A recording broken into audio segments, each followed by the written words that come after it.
Quando estamos falando do processo de registro de um negócio, estamos falando de um processo legal e contábil de formalização da empresa.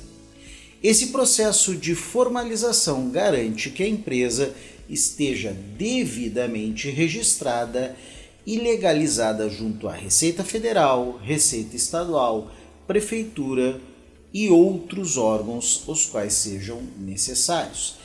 Resulta na autorização legal para exercer determinada atividade econômica e exige para isso a adoção de uma modalidade jurídica para a nova empresa. Aqui eu quero fazer um alerta. Diversos empreendedores iniciam negócios sem a devida formalização. Como nós temos nas pesquisas sobre o empreendedorismo no Brasil, é bastante comum empreendedores iniciarem as empresas sem se preocupar com a formalização. Aqui vai um alerta, portanto: formalize a sua empresa. É a única forma de possibilitar que a sua empresa vai crescer. A maior parte dos empreendedores que não formalizam uma empresa o fazem assim para reduzir o pagamento, o recolhimento de impostos. Como eu já falei aqui mais de uma vez, se uma empresa não consegue ser lucrativa pagando os impostos, é porque essa empresa não é lucrativa. Sim, temos muitos impostos no Brasil, mas os impostos devem ser pagos por todos, portanto, os demais competidores, os demais concorrentes da sua empresa também precisam pagar. Portanto, não se deve nunca financiar a atividade empresarial a partir da falta de recolhimento de impostos. Um outro alerta é que este vídeo aqui trata-se apenas de uma pincelada introdutória no processo de registro formal. Recomendo fortemente, especialmente para aqueles que não forem adotar a modalidade de MEI ou microempreendedor individual, que busquem auxílio, por exemplo, de um contador para a formalização da sua empresa. O processo de formalização ele é relativamente complexo e um tanto quanto burocrático. Portanto, a ajuda profissional é bem-vinda. Então, por que formalizar? Primeiro, porque é uma obrigação legal, mas também porque assim o seu negócio ganha credibilidade. E ganhando credibilidade, ele passa a ter acesso a crédito, a possibilidade de crédito para investir e para crescer. Da mesma forma, é necessário formalizar para ter acesso a melhores fornecedores e também acesso a mais clientes. Muitas vezes, se uma empresa não está formalizada, ela acaba não conseguindo crescer, inclusive porque o empreendedor não gosta de chamar atenção. Pense bem, uma empresa não formalizada tem limites severos no seu crescimento. Uma outra questão que eu já levantei e que nós vamos discutir agora é que você precisa escolher uma modalidade jurídica para formalizar a sua empresa. Nós vamos passar por algumas das modalidades, as mais comuns. Não quer dizer que não existam outras possibilidades, mas a título de exemplificação, aqui vão algumas das modalidades que são mais comuns de serem adotadas, principalmente por novos empreendedores. Para início de discussão, nós temos o MEI. Um microempreendedor individual é uma pessoa que trabalha por conta própria, não tem participação em outra empresa e é sócio ou titular da empresa. É uma facilitação em termos de formalização. o MEI ele não precisa, inclusive, ter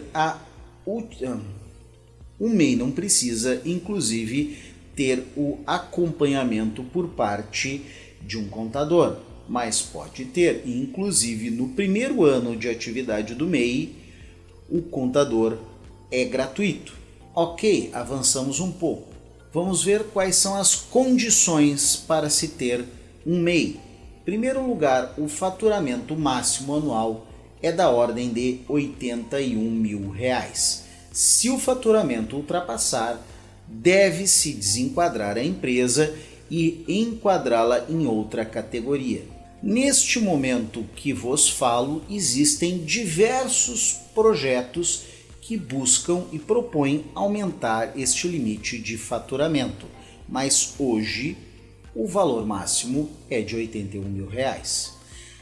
Mais do que isso, o MEI tem um rol específico de atividades, ou seja, diversas atividades não podem ser exercidas por um MEI, não podem ser adotadas a forma de MEI.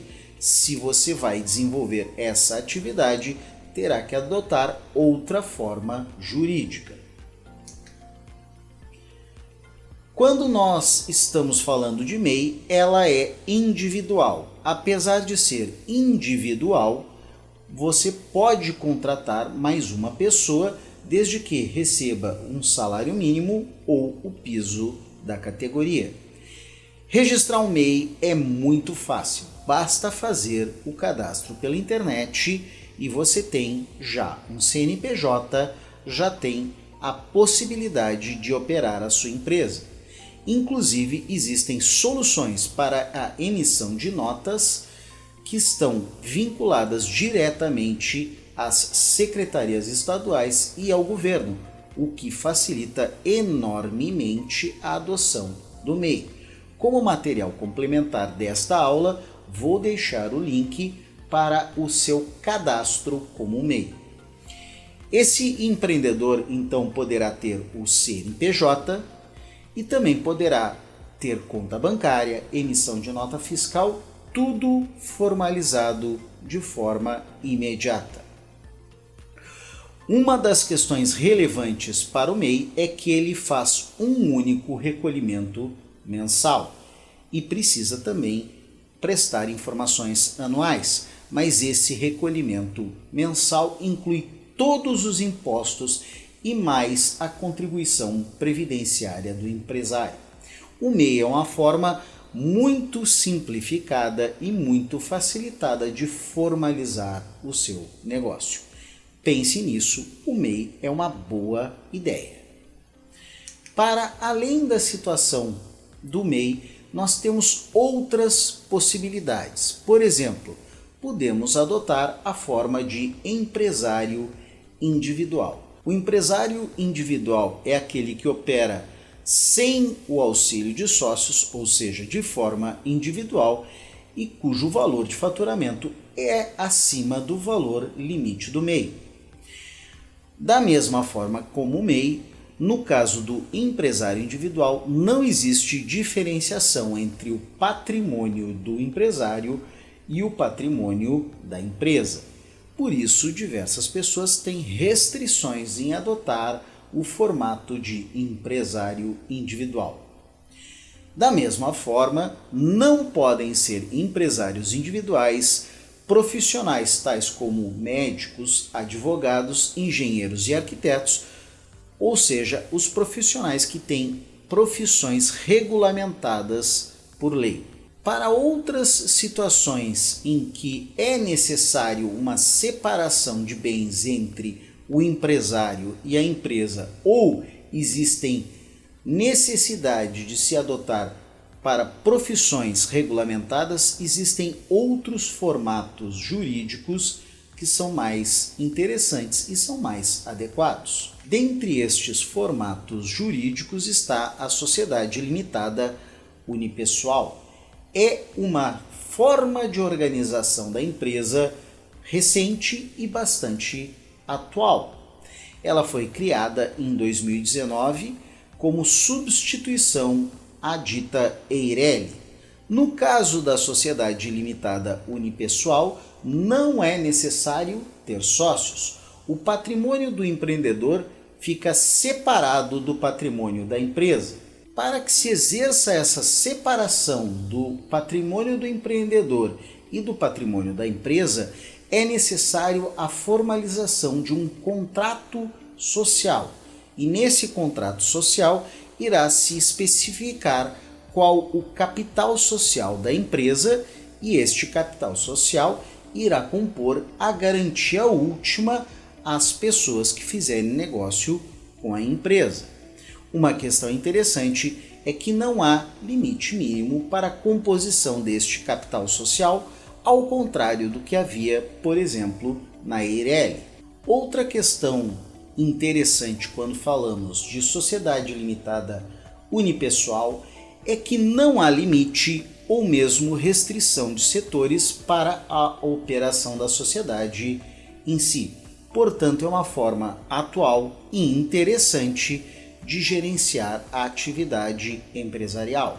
Para além da sociedade unipessoal, nós temos a sociedade empresária limitada, ou seja, a empresa limitada. Este é o formato mais comum de sociedade no nosso país. A sociedade empresária limitada é uma união entre 2 ou mais sócios com fins a desenvolver uma atividade econômica. A sociedade empresária limitada permite que cada sócio tenha patrimônio individual e protegido dos demais sócios, e também protegido da empresa. Cada sócio responde na medida da sua cota dentro do negócio, na medida do capital integralizado. É um modelo simples e bastante consolidado de empresa, e para isso é necessário elaborar um contrato social e também procurar um contador para a abertura da empresa. Para além da sociedade empresária limitada, temos a possibilidade de uma sociedade anônima. Neste caso, a empresa tem como característica a divisão da sua participação em ações, e os sócios são chamados de acionistas e respondem na medida do valor de cada cota acionária. Existe ampla separação entre patrimônio pessoal e patrimônio empresarial, e a empresa pode ter tanto sócios pessoas físicas como pessoas jurídicas. A sociedade anônima é uma forma bem mais complexa de gerenciar uma sociedade. É a forma que principalmente as grandes empresas adotam para gerenciar o processo empresarial.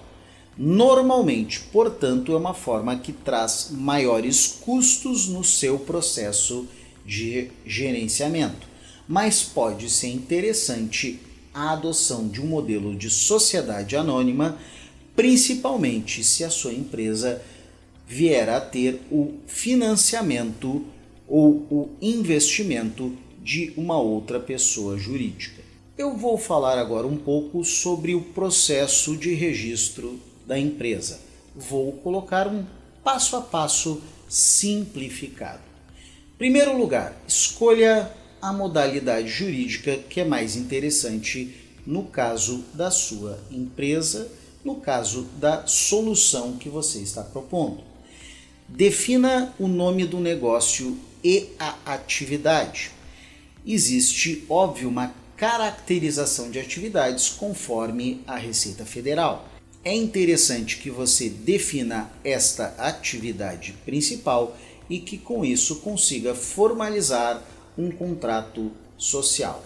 Atenção, existem diversas regras para a definição do nome do seu negócio.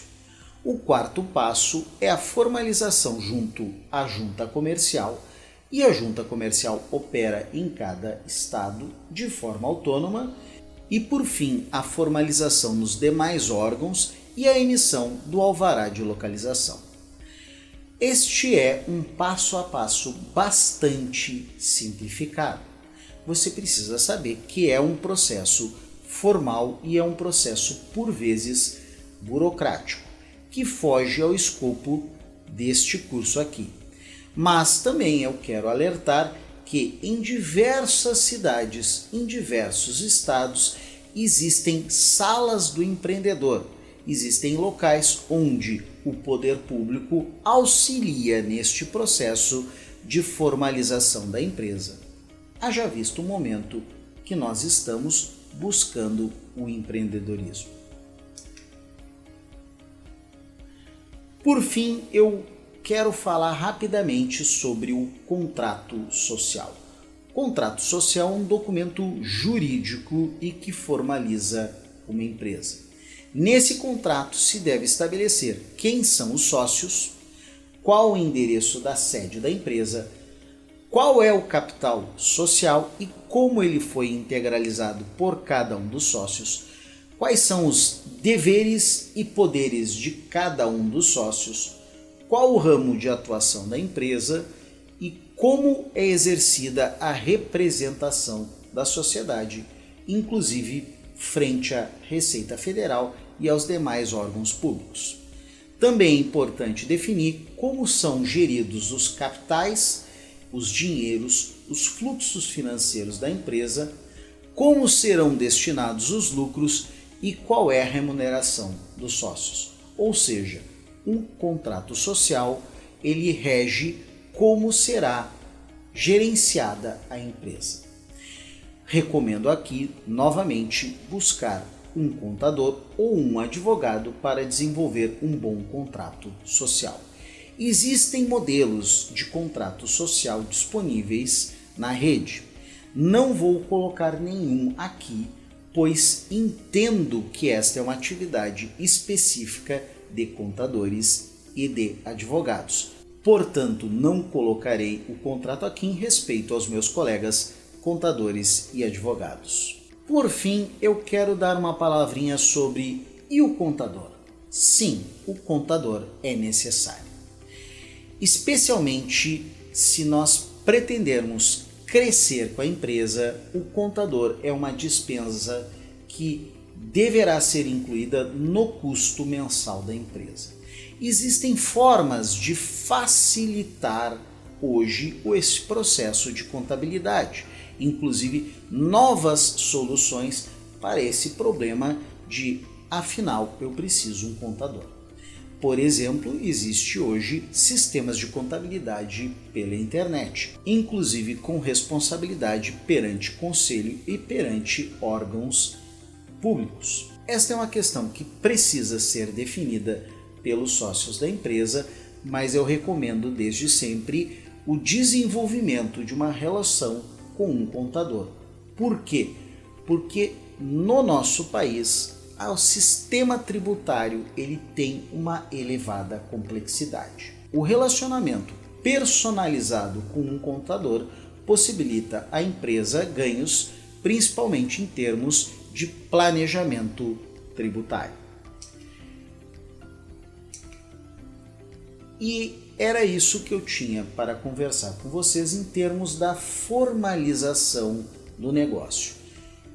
Esse tema ele extrapola em muito o escopo desse curso, mas é apenas uma rápida provocação em termos de que a formalização é necessária e interessante para o processo de desenvolvimento de uma nova empresa. Obrigado e até o próximo vídeo.